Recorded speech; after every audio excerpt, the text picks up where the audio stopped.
जय हिंद दोस्तों। आज की इस वीडियो में 10th क्लास के साइंस के टॉप 30 MCQ लाए हुए हैं, जो हर साल एग्ज़ाम में इससे रिलेटेड क्वेश्चन आ ही जाता है। चलिए क्वेश्चन नंबर फर्स्ट की तरफ बढ़ते हैं दोस्तों। आज की इस वीडियो का क्वेश्चन नंबर फर्स्ट जो है, प्रकाश का एक माध्यम से दूसरे माध्यम में जाने पर मुड़ना क्या कहलाता है। ऑप्शन नंबर ए है परावर्तन, बी है अपवर्तन, सी है विवर्तन, डी है प्रकीर्णन। तो हम लोग का जो राइट आंसर होगा दोस्तों, जब प्रकाश की किरणें एक माध्यम से दूसरे माध्यम में जाने पर क्या होता है, उसके दिशा में परिवर्तन होता है, यानी कि वो थोड़ा सा मुड़ जाती है। तो इस घटना को ही क्या कहते हैं हम लोग, प्रकाश की अपवर्तन कहते हैं। यानी अब हम लोग का राइट आंसर क्या होगा, ऑप्शन नंबर बी होगा। चलिए दोस्तों नेक्स्ट क्वेश्चन की तरफ बढ़ते हैं। क्वेश्चन नंबर 2 जो है, परावर्तन के नियम के अनुसार आपतन कोण परावर्तन कोण में कैसा संबंध होता है। दोनों आपस में बराबर होते हैं, अलग अलग होते हैं, हमेशा 90 डिग्री होते हैं और शून्य होते हैं। तो इसका जो राइट आंसर होगा दोस्तों, परावर्तन के नियम में आपतन कोण और परावर्तन कोण क्या होते हैं, आपस में बराबर होते हैं। इस क्वेश्चन का जो राइट आंसर होगा दोस्तों, ऑप्शन नंबर क्या होगा, ए होगा। चलिए दोस्तों क्वेश्चन नंबर 3 की तरफ बढ़ते हैं दोस्तों। क्वेश्चन नंबर 3 जो है दोस्तों, समतल दर्पण द्वारा बना प्रतिबिंब होता है। समतल दर्पण में किस टाइप का प्रतिबिंब बनता है। ऑप्शन नंबर ए वास्तविक और उल्टा, ऑप्शन नंबर बी आभासी और सीधा, ऑप्शन नंबर सी वास्तविक और सीधा, ऑप्शन नंबर डी आभासी और उल्टा। तो हम लोग का जो राइट आंसर होगा दोस्तों, समतल दर्पण में किसी भी वस्तु का प्रतिबिंब जो है क्या बनता है, हमेशा आभासी एवं सीधा बनता है। यानी कि हम लोग का जो राइट आंसर होगा दोस्तों, ऑप्शन नंबर क्या होगा, बी होगा। चलिए दोस्तों क्वेश्चन नंबर 4 की तरफ बढ़ते हैं। अवतल दर्पण का उपयोग दंत चिकित्सक के रूप में करते हैं। ऑप्शन नंबर ए है बड़ा सीधा प्रतिबिंब देखने के लिए, ऑप्शन नंबर बी है छोटा प्रतिबिंब देखने के लिए, ऑप्शन नंबर सी है वास्तविक प्रतिबिंब देखने के लिए, ऑप्शन नंबर डी है रंगीन प्रतिबिंब देखने के लिए। तो इसका जो राइट आंसर होगा दोस्तों, ऑप्शन नंबर क्या होगा, ए होगा। यानी कि अवतल दर्पण का उपयोग जो है दंत चिकित्सक बड़ा प्रतिबिंब देखने के रूप में करते हैं। यानी इस क्वेश्चन का राइट आंसर क्या होगा दोस्तों, ऑप्शन नंबर ए होगा। चलिए क्वेश्चन नंबर 5 की तरफ बढ़ते हैं दोस्तों। क्वेश्चन नंबर 5 जो है, उत्तल दर्पण का उपयोग वाहनों में पीछे देखने के लिए किया जाता है, क्योंकि ऑप्शन नंबर ए यह बड़ा प्रतिबिंब बनता है, ऑप्शन नंबर बी इसका दृष्टि क्षेत्र अधिक होता है, ऑप्शन नंबर सी यह वास्तविक प्रतिबिंब बनाता है, ऑप्शन नंबर डी यह प्रकाश को अवशोषित करता है। एक बात याद रखो दोस्तों, ऑप्शन नंबर ए जो है कभी नहीं होगा, क्योंकि उत्तल दर्पण में जो है किसी भी वस्तु का प्रतिबिंब क्या बनता है, हमेशा छोटा बनता है। ऑप्शन नंबर सी जो है यह वास्तविक प्रतिबिंब बनाता है, नहीं। उत्तल दर्पण और समतल दर्पण, समतल दर्पण और उत्तल दर्पण, ये दोनों दर्पण ऐसा दर्पण है जिसमें क्या होता है, किसी वस्तु का प्रतिबिंब कैसा बनता है, सीधा बनता है। ठीक है दोस्तों, तो इसका जो राइट आंसर होगा दोस्तों, ऑप्शन नंबर क्या होगा, बी होगा। यानी कि इसका दृष्टि क्षेत्र अधिक होता है। चलिए क्वेश्चन नंबर 6 की तरफ बढ़ते हैं दोस्तों। दर्पण की फोकस दूरी और वक्रता त्रिज्या में क्या संबंध है। ऑप्शन नंबर ए एफ बराबर R, option number B F बराबर 2r, option number C F बराबर r/2, option number D F बराबर r²। तो आप लोग पढ़े हुए हो दोस्तों कि r बराबर क्या होता है, 2f होता है। तो हम कर सकते हैं कि f बराबर r/2। तो f बराबर जहाँ r/2 दिखाई दे रहा होगा दोस्तों, यानी कि ऑप्शन नंबर क्या होगा, सी सही होगा। इस क्वेश्चन का राइट आंसर सी होगा। चलिए क्वेश्चन नंबर नेक्स्ट की तरफ बढ़ते हैं दोस्तों। क्वेश्चन नंबर 7 जो है, अपवर्तनांक का कोई मात्रक होता है दोस्तों। अपवर्तनांक का कोई मात्रक होता है। Option number A metre, option number B second, option number C कोई मात्रक नहीं, ऑप्शन नंबर डी मीटर प्रति सेकेंड।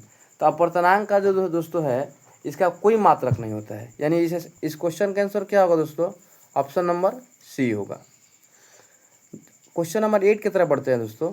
जब प्रकाश वायु से कांच में प्रवेश करता है तो सामान्यतः ऑप्शन नंबर ए अभिलंब से दूर मुड़ता है, ऑप्शन नंबर बी अभिलंब की ओर मुड़ता है, ऑप्शन नंबर सी सीधा वापस लौटता है, ऑप्शन नंबर डी रुक जाता है। तो जब प्रकाश जो है दोस्तों वायु से कांच में प्रवेश करता है तो क्या होता है, वह अभिलंब की ओर मुड़ जाता है दोस्तों। चलिए क्वेश्चन नंबर 9 की तरफ बढ़ते हैं दोस्तों। क्वेश्चन नंबर 9 जो है, प्रकाश की चाल सर्वाधिक किस में होती है? ऑप्शन नंबर ए जो है कांच में, बी जो है जल में, सी जो है वायु में, डी जो है निर्वात में। तो इस क्वेश्चन का जो राइट आंसर होगा दोस्तों, प्रकाश की चाल सबसे अधिक किसमें होती है? तो निर्वात में होती है। ऑप्शन नंबर डी होगा।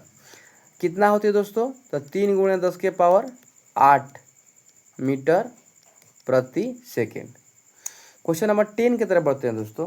क्वेश्चन नंबर 10 जो है, लेंस की शक्ति का SI मात्रक क्या होता है? Option number A metre, option number B dioptre, option number C newton, option number D joule. तो लेंस की शक्ति का SI मात्रक जो होता है दोस्तों, क्या होता है? डायोप्टर होता है। इसे डी द्वारा सूचित किया जाता है। डायोप्टर को किसे? डी द्वारा सूचित करते हैं हम लोग। चलिए दोस्तों क्वेश्चन नंबर नेक्स्ट जो है, उत्तल लेंस की शक्ति होती है। ऑप्शन नंबर ए धनात्मक, बी ऋणात्मक, सी 0, डी हमेशा 1। इस क्वेश्चन का जो राइट आंसर होगा दोस्तों, उत्तल लेंस की शक्ति जो है हमेशा क्या होती है? धनात्मक होती है। अवतल लेंस की शक्ति क्या होती है दोस्तों? तो ऑप्शन नंबर इसका क्या होगा दोस्तों? बी। अवतल लेंस की शक्ति क्या होती है दोस्तों? हमेशा क्या होती है? ऋणात्मक होती है। चलिए क्वेश्चन नंबर 13 की तरफ बढ़ते हैं दोस्तों। क्वेश्चन नंबर 13 जो है क्या कह रहा है, उत्तल लेंस को कहा जाता है।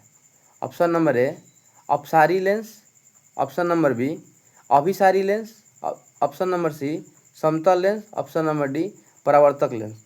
तो उत्तल लेंस को हम लोग जो दोस्तों अभिसारी लेंस कहते हैं। यही क्वेश्चन पूछ देगा किस दर्पण को अभिसारी दर्पण कहा जाता है? तो अवतल दर्पण को क्या कहते हैं दोस्तों? अभिसारी दर्पण कहते हैं। अवतल दर्पण को क्या कहते हैं? अभिसारी दर्पण कहते हैं। लेकिन लेंस में पूछ रहा है, लेंस में क्या होता है? उल्टा होता है। तो उत्तल लेंस को क्या कहेंगे? अभिसारी लेंस कहेंगे। उसी तरह क्वेश्चन नंबर 14 जो है 14 क्वेश्चन नंबर कह रहा है कि अवतल लेंस को कहा जाता है। तो अवतल लेंस को क्या कहा जाएगा दोस्तों? तो अवतल लेंस को अपसारी लेंस कहा जाएगा। इस क्वेश्चन का राइट आंसर होगा बी। चलिए क्वेश्चन नंबर 15 की तरफ बढ़ते हैं दोस्तों। क्वेश्चन नंबर 15 जो है कह रहा है लेंस की शक्ति का सूत्र क्या होता है? तो लेंस की शक्ति का सूत्र क्या होता है दोस्तों? P = 1/f। तो इसका राइट आंसर क्या होगा? Option number B. चलिए क्वेश्चन नंबर 16 की तरफ बढ़ते हैं दोस्तों। 16 क्या कह रहा है, यदि फोकस दूरी जो है 0.5 है तो इसकी शक्ति क्या होगी? तो शक्ति के लिए फॉर्मूला क्या होता है? P = 1/f। 1/0.5 उड़ेगा, ये वाला उड़ा देंगे इसको। कितना होगा? 5 दूनी 10। यानी जहाँ ऑप्शन में 2 दे रहा है वहाँ क्या हमको 2 करके टिक कर देना। अब जो है इसमें +2 भी दे रहा है और -2 भी दे रहा है, तो हम इसमें क्या करेंगे? +2 करेंगे। ठीक है दोस्तों, क्योंकि यहाँ फोकस दूरी जो है प्लस में दिया हुआ है। चलिए क्वेश्चन नंबर नेक्स्ट की तरफ बढ़ते हैं दोस्तों। क्वेश्चन नंबर नेक्स्ट क्या कह रहा है, क्वेश्चन नंबर 17 कह रहा है कि वायुमंडलीय अपवर्तन का मुख्य कारण क्या है? ऑप्शन नंबर ए वायुमंडल में धूल, ऑप्शन नंबर बी वायु की विभिन्न परतों का अलग अलग घनत्व, ऑप्शन नंबर सी पृथ्वी का घूमना, ऑप्शन नंबर डी सूर्य का घूमना। तो इस क्वेश्चन का जो राइट आंसर होगा दोस्तों, ऑप्शन नंबर बी होगा। वायुमंडलीय अपवर्तन का जो मुख्य कारण है दोस्तों, वायु की विभिन्न परतों का अलग अलग क्या होता है? घनत्व होता है। इसके कारण क्या होता है? वायुमंडलीय अपवर्तन होता है। तारों का टिमटिमाना किस कारण से होता है दोस्तों? तो तारों का टिमटिमाना वायुमंडलीय अपवर्तन के कारण से होता है दोस्तों। ठीक है दोस्तों, चलिए क्वेश्चन नंबर 19 की तरफ बढ़ते हैं दोस्तों। क्वेश्चन नंबर 19 जो है कह रहा है सूर्योदय वास्तविक सूर्योदय से लगभग पहले दिखाई देता है, option number A, option number B बाद में दिखाई देता है, ऑप्शन नंबर सी बिल्कुल सही समय दिखाई देता है, ऑप्शन नंबर डी दिखाई ही नहीं देता है। तो इस क्वेश्चन का राइट आंसर होगा क्या दोस्तों? सूर्योदय वास्तविक सूर्योदय से पहले दिखाई देता है। इस क्वेश्चन का राइट आंसर क्या होगा? ऑप्शन नंबर ए होगा। चलिए क्वेश्चन नंबर 20 की तरफ बढ़ते हैं दोस्तों। सूर्यास्त के बाद भी सूर्य दिखाई देने का कारण है। इस क्वेश्चन का राइट आंसर होगा दोस्तों सूर्यास्त के बाद भी, मतलब सूर्य जब अस्त हो जाते हैं इसके बाद भी सूर्य दिखाई देते हैं। इसका कारण क्या है? तो वायुमंडलीय अपवर्तन कारण है। ऑप्शन नंबर क्या होगा? बी होगा। चलिए नेक्स्ट क्वेश्चन की तरफ बढ़ते हैं दोस्तों। क्वेश्चन नंबर 21 जो है, सूर्य का प्रकाश वास्तव में केवल लाल प्रकाश होता है, केवल सफ़ेद प्रकाश होता है, विभिन्न रंगों का मिश्रण होता है, केवल नीला प्रकाश होता है। तो इसका राइट आंसर होगा दोस्तों, ऑप्शन नंबर क्या होगा? ऑप्शन नंबर सी होगा। सूर्य का प्रकाश जो है विभिन्न रंगों का क्या होता है? मिश्रण होता है। केवल सफ़ेद नहीं होगा, क्योंकि बहुत सारे बच्चे जो है श्वेत को सफ़ेद समझ लेते हैं, इसलिए श्वेत को सफ़ेद के भाग में आंसर कर देंगे। इसका राइट आंसर क्या होगा? ऑप्शन नंबर सी होगा। क्वेश्चन नंबर 22 की तरफ बढ़ते हैं दोस्तों। सफ़ेद प्रकाश के 7 रंगों की विभाजन घटना कहलाती है। इसका क्या होगा? परावर्तन, अपवर्तन, वर्ण विक्षेपण, प्रकीर्णन। इस घटना को हम लोग क्या कहते हैं दोस्तों? तो वर्ण विक्षेपण कहते हैं। जब श्वेत प्रकाश जो है 7 रंगों में बढ़ जाती है, विभाजित हो जाती है, इस घटना को ही क्या कहते हैं हम लोग? प्रकाश का वर्ण विक्षेपण। ये टेस्ट के तौर पे आप लोगों को वीडियो बनाए हैं। इसका डिटेल वीडियो जो है अभी हम उतना एनालिसिस नहीं करा रहे हैं। हम सोचें कि थोड़ा सा इसको टेस्ट के रूप में ले लिया जाए। आप लोग एक एक क्वेश्चन जो है इसको टेस्ट के रूप में लगाइए, उसके बाद मेरा वीडियो को रोक के देखते रहिए आप लोग। क्वेश्चन नंबर 23 जो है, प्रिज्म से सफ़ेद प्रकाश गुजारने पर सबसे अधिक विचलित होने वाला रंग, सबसे अधिक विचलित कौन होता है दोस्तों? तो बैगनी रंग विचलित होता है। ऑप्शन नंबर क्या होगा? डी होगा। ये प्रिज्म है, ठीक है दोस्तों। प्रिज्म से अगर हम श्वेत प्रकाश की किरण गुजार रहे हैं, क्या है? श्वेत प्रकाश। तो 1 2 3 4 5 6 7 यहाँ तक आ जाएगा। तो सबसे जो नीचा होता है क्या होता है? बैगनी होता है, और ऊपर में लाल होता है। तब बैगनी रंग का झुकाव क्या होता है? सबसे अधिक होगा, और लाल रंग का झुकाव सबसे कम होगा। झुकाव मतलब विचलन। चलिए दोस्तों नेक्स्ट क्वेश्चन की तरफ बढ़ते हैं। क्वेश्चन नंबर 25 जो है क्या कह रहा है? 24 प्रिज्म से गुजरते समय सबसे कम विचलन किसका होता है? तो लाल रंग का होता है। अभी आपको बताया हम। ऑप्शन नंबर क्या होगा? सी होगा। क्वेश्चन नंबर 25 की तरफ बढ़ते हैं दोस्तों। इंद्रधनुष बनने में मुख्य रूप से कौन कौन सी घटनाएं शामिल होती है? केवल परावर्तन, केवल अपवर्तन, अपवर्तन, वर्ण विक्षेपण और आंतरिक परावर्तन, केवल प्रकीर्णन। तो इंद्रधनुष वर्षा होने के पश्चात जो बनती है वो तीनों घटनाएं कारण बनती है। कौन कौन? अपवर्तन, वर्ण विक्षेपण और आंतरिक परावर्तन के कारण। इस क्वेश्चन का राइट आंसर क्या होगा दोस्तों? ऑप्शन नंबर सी होगा। चलिए क्वेश्चन नंबर 26 की तरफ बढ़ते हैं दोस्तों। क्वेश्चन नंबर 26 क्या कह रहा है? इंद्रधनुष में सबसे ऊपर सामान्यतः कौन सा रंग दिखाई देता है? सबसे ऊपर जो है ऑप्शन नंबर ए क्या कह रहा है? बैगनी, ऑप्शन नंबर बी लाल, ऑप्शन नंबर सी नीला, ऑप्शन नंबर डी हरा। तो सबसे ऊपर कौन दिखाई देता है? लाल दिखाता है। हम अभी आपको बताएं कि क्या हो गया? प्रिज्म हो गया, ये श्वेत प्रकाश की किरण हो गई, श्वेत प्रकाश। यहाँ से 1 2 3 4 5 6 7, यहाँ बैगनी रंग होगा नीचे में, और यहाँ क्या होगा? सबसे ऊपर लाल रंग। तो कह रहा है ना कि सामान्यतः सबसे ऊपर कौन सा रंग दिखाई देगा? तो लाल रंग दिखाई देगा। अब क्वेश्चन नंबर नेक्स्ट की तरफ बढ़ते हैं दोस्तों। 27 क्वेश्चन कह रहा है इंद्रधनुष में सबसे नीचे कौन सा रंग दिखाई देता है? सबसे नीचे कौन सा होता है? तो बैगनी। ऑप्शन नंबर क्या होगा? डी होगा। चलिए क्वेश्चन नंबर 28 की तरफ बढ़ते हैं दोस्तों। क्वेश्चन नंबर 28 क्या कह रहा है? किसी माध्यम का अपवर्तनांक अधिक होने पर उसमें प्रकाश की चाल, ऑप्शन नंबर ए बढ़ती है, बी घटती है, सी अपवर्तित रहती है, डी अनंत रहती है। तो इसका राइट आंसर क्या होगा दोस्तों? ऑप्शन नंबर बी होगा। यानी किसी माध्यम का अपवर्तनांक अधिक होने पर उसमें प्रकाश की चाल क्या होती है?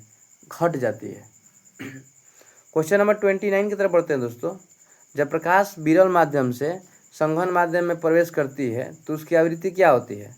ऑप्शन नंबर ए बढ़ जाती है, ऑप्शन नंबर बी घट जाती है, ऑप्शन नंबर सी अपरिवर्तित रहती है। ऑप्शन नंबर डी शून्य हो जाती है। तो इसका जो राइट आंसर होगा दोस्तों, प्रकाश विरल माध्यम से संघन माध्यम में प्रवेश करती है तो आवृत्ति में क्या होता है, कोई परिवर्तन नहीं होता है, इसलिए ये क्या होगा, अपरिवर्तित रहती है।